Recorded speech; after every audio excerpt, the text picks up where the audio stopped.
Anjrazouilne, une délégation de la Banque européenne d'investissement à Yavlou. Le président de la République Anjrazouilne a reçu hier au Palais d'État d'Yavlou une délégation de la Banque européenne d'investissement conduite par son vice-président Ambroise Fayol. Ce fut une occasion pour les deux parties de passer en revue les projets financés par la BEI à Madagascar, avec un accent particulier sur la réhabilitation de la RN13 reliant Ambovumbe et Tolanyaro, ainsi que celle de la RN6 en Banza-Antsranana. Le volet énergétique a également été abordé, dont les projets de construction des centrales électriques de Vouloubé et de Saoufka, soutenus par l'Union européenne via la BEI. Reconnaissant le potentiel de la Grande Île et des efforts concédés, la BEI a réitéré son souhait de soutenir Madagascar sur des projets structurants.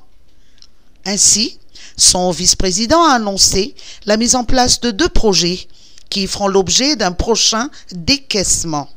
Le premier, dénommé Wilight, reçoit un financement à hauteur de 10 millions d'euros et le second, relatif à l'industrie agroalimentaire, obtient un accord de financement à hauteur de 20 millions d'euros.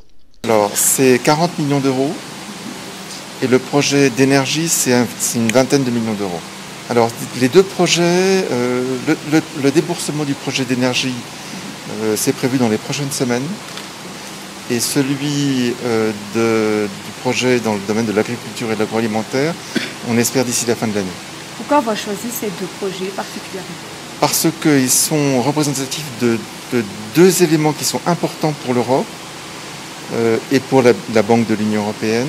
Le premier, c'est des projets qui sont des projets du secteur privé. Et le secteur privé, c'est un secteur très important pour pouvoir développer des projets de qualité qui puissent développer l'emploi, qui puissent développer l'agriculture, l'autosuffisance alimentaire, etc. Et puis aussi, ce sont des projets qui, dans les 2 cas, ont une très forte composante de maîtrise et de soutien de l'environnement. Et la lutte contre les effets du changement climatique, c'est au cœur de l'action de la Banque européenne d'investissement. Donc, pour toutes ces raisons, on est particulièrement intéressé à ces projets et à leur succès. Lors de cette rencontre, le chef de l'État a insisté sur l'importance d'accélérer les procédures de déblocage des financements et les projets impactant la vie de la population, comme le projet Tana Water 3, qui consiste à réhabiliter le réseau d'eau de la ville d'Antananarivo.